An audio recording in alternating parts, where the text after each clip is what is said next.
Dear owner, we regret to inform you your HOA dues have been increased from $300 a month to $820 a month. How would news like that go over in your house? Hey everybody, it's Alyson Wahl with Live South Denver, your real estate strategist and realtor for the South Denver area. At the end of 2023, residents in this beautiful community you can see here in Latigo in Castle Rock were given news just like this. The thing is, it's happening all across the Denver metro area and affecting condo and townhome owners all across Colorado.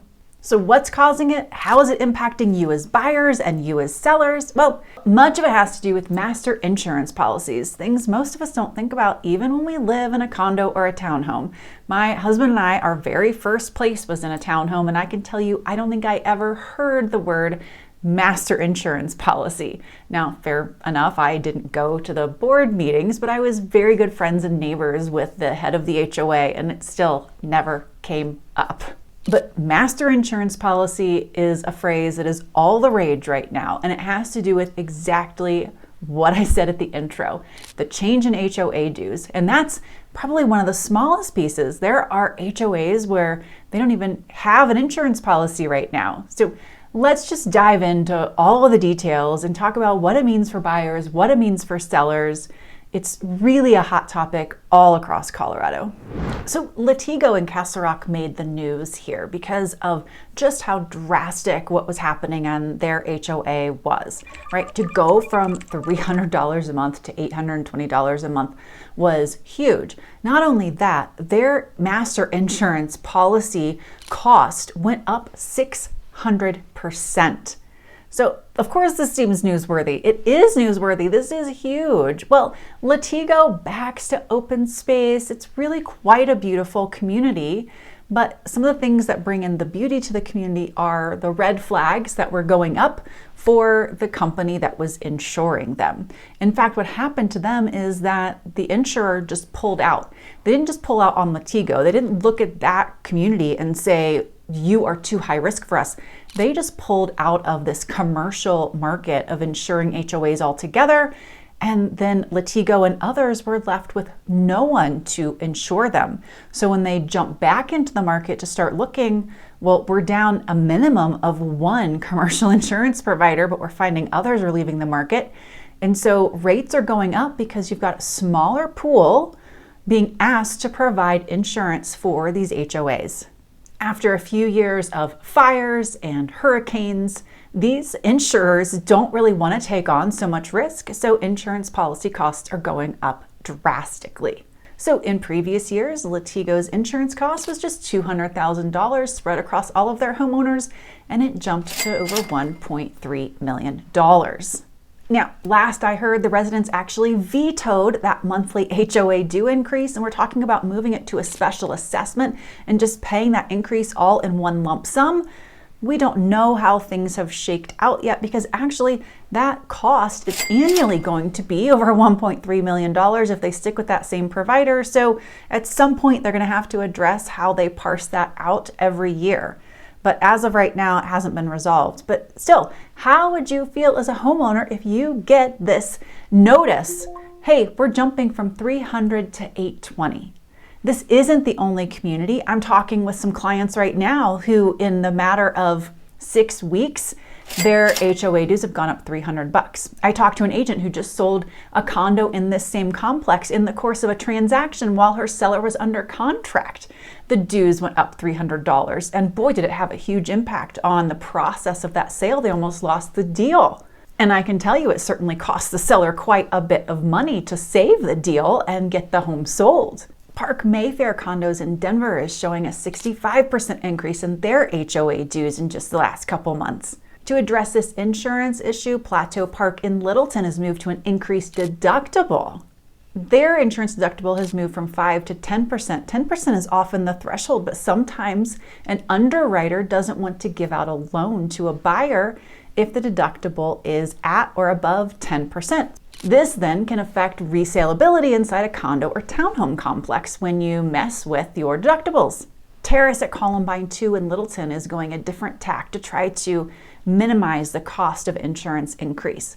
Instead of having roof coverage or roof replacement in the insurance, which for many older complexes is common, they've moved to actual cash value. Essentially, you're saying the roof isn't covered, right? So many underwriters look at that and go, that's not allowed.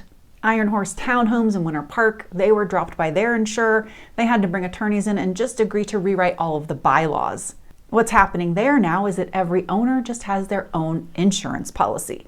This can't happen in a condo building that looks like condos or apartments, right? When you think of a beach condo, that's virtually impossible to do. A condo that actually looks like a townhome where each unit is separate aside from a shared wall, it's doable, not the easiest thing to do, but that's what we're seeing up in the mountain towns. So things are happening in very different ways to try to address this problem of cost for these master insurance policies or uninsurability by being dropped. Kipling Club townhouses in Lakewood nearly doubled. They went from $320 to $620 a month. Interesting thing here, it's not just the massive increase, it's that no one knew about it. So when we list a property, we connect with the seller, we ask them what their dues are, we touch base with the HOA if they'll get back to us, and we try to confirm all the information, make sure it's accurate in the MLS, so the buyer also knows what the HOA dues are. The seller knew their dues were $320 a month. The buyer received the HOA documents. The HOA documents only reflected dues of $320 a month. The buyer was not aware of dues being $620 a month. The seller was not aware of dues being $620 a month. Neither agent was aware of anything other than dues being $320 a month. Then one of the very last documents to come in during the transaction, the HOA status letter shows up and it says dues are $620 a month. Oh boy, was the pot stirred. This number is important to the lender. It's important to the buyer's qualification. It's important to the buyer's budget. This could have blown up the entire deal. This certainly isn't just a Denver thing. We're seeing several $100 a month increases in Colorado Springs. I have investors looking in Boulder. We're seeing the same thing up there.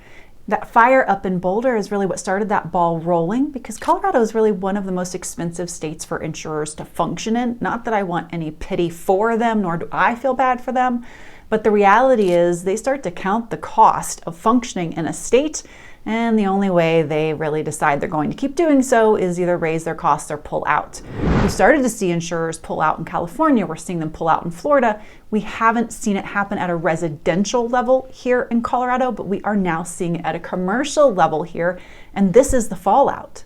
So now that we're seeing some of the commercial providers pull out and we're left with fewer, they're being asked to pick up the overflow, but when they do, the rates are going up 200 to 400% on average. Now, this first example at the intro was a 600% increase. So these shifts are huge. And many of the HOAs, when we go look at the financials, they may have been financially sound for the budget where it was, but you take this massive increase and they're no longer financially sound. They do not have the reserves in place.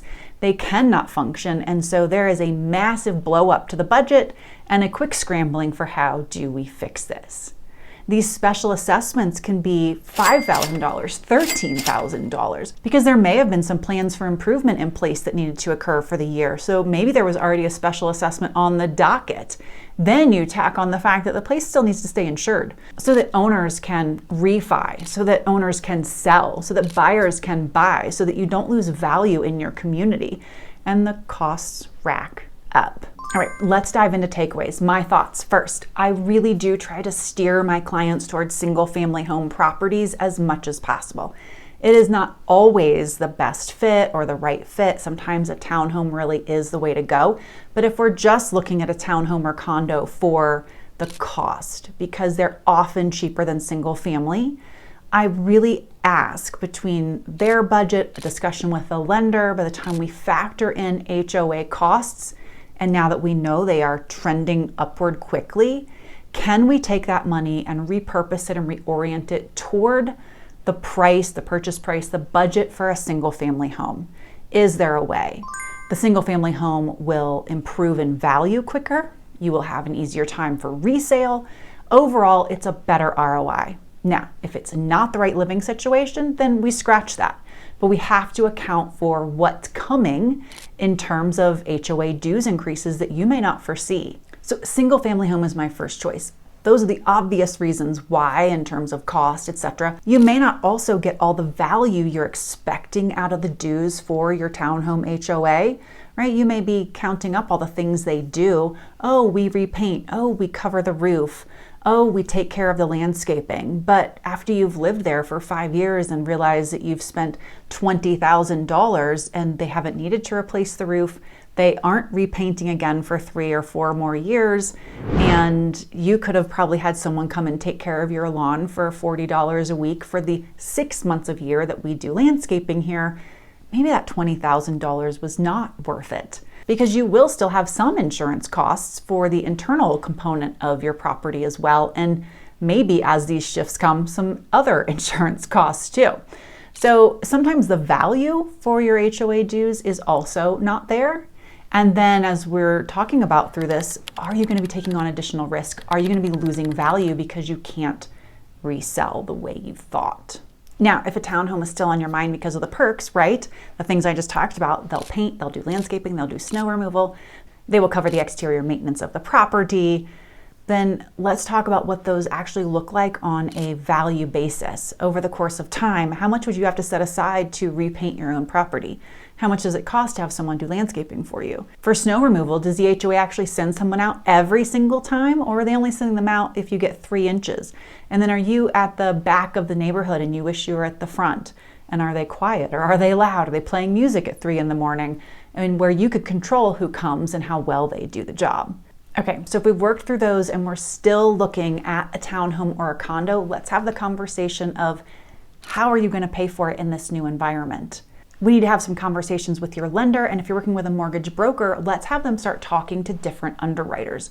What are the standards that they're going to be okay with? Are they okay with a deductible of 10%?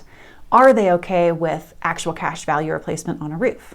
Are they okay if the HOA has reserves below 10%? That's a concern I'm hearing from a client I'm working with right now. If you're okay with any of those, can you find an underwriter who's okay with those, and could it open up your buying pool? If you and your lender say yes to those, consider how you'll sell the property. Are those things going to stay that way moving forward? Might they be rectified? Might those red flag things expand? Might they go, well, all of this was fine with the homeowners. Now let's see how many other things we can kind of pass off, or how else we might lower the cost of insurance, but they might be red flags to lenders, right? So if they were okay having lower reserves and that one got passed, might they then move to also doing actual cash value for the roof? Might they also move to X? Might they also move to Y? And might it be with all those things combined, when a lender looks at it, they find the place unlendable? So for you, budget-wise, the HOA dues might work, but it might begin to impact your value, your resale value, because there are just not enough people who can get a loan to buy in there. It becomes a cash-only kind of place. Because of all these changes, if you're looking at a condo or a townhome, build in extra time for your due diligence in looking at HOA documents. Spend extra time to find out where the HOA is on their current insurance policy. What have they done with it? Are they up to date? Is it time to renew, or do they renew next year? What have they done in terms of research to find out where they'll be price-wise? How are they set up financially to accommodate any potential changes? Read meeting notes or reach out to folks within the HOA to find out if they've done an assessment of replacement value for the community and see if that's going to affect premiums as well. Most certainly look at the reserve fund. Is it in good shape?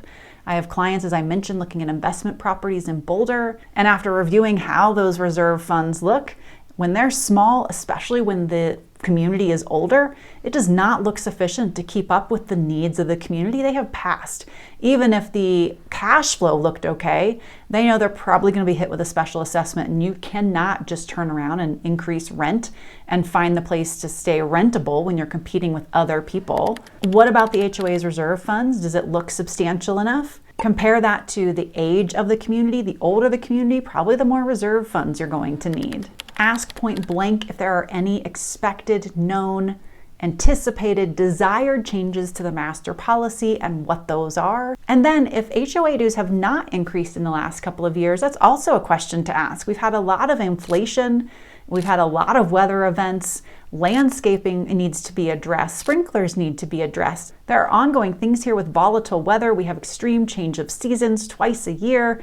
And to think that the vendors have not come back during the season of inflation and given a fresh cost assessment for all the work that has to be done. And if they haven't seen an increase of dues, even at $10 to $15 per homeowner, that might also be a red flag. Who's running the budget? How diligently are they watching it? Owners and future sellers, that due diligence really kind of goes for you as well. Go to your HOA meetings. Be involved in what's going on with your budget, the master policy. Have some influence. Keep your community afloat and resellable. Protect your home values. I know it takes the whole community to keep things moving forward because most things go to a vote, but you can really get your neighbors and community involved if you are educated. Work very hard to keep things moving in the right direction with as much effort and intentionality and insight as you can. If you are impacted by a major shift in HOA dues or a special assessment, particularly related to all of this insurance information, if you aren't the very first person to sell, go talk to some past neighbors who have. Gather the intel to see how it has impacted them. With any luck, it was just taken with a grain of salt and it doesn't impact your home selling price at all. Future buyers, my one key tip for you is talk to your home insurance company about special assessment insurance. And owners, actually, if you don't have it, it may be worth talking to your insurance company about this as well. Adding a special loss assessment rider or special loss assessment coverage may not be very expensive, but could certainly help if you get a very large special assessment that you can't cover. For those who are on a fixed income, it may be very important because if this special assessment comes due and it's substantial, even if they offer payments, if it is something in the $8,000, $10,000, $15,000 range, over the course of a year, a $13,000 assessment, that's more than $1,000 a month. That could be way too much for some homeowners to handle on their own. And so that special assessment loss rider could be just what the doctor ordered. If you want to sell a townhome, particularly if you've got some HOA rubs going on, or you want to reach out and compare the cost differences between a townhome and a single family home, please reach out. I've always loved to connect. And I will see y'all next week.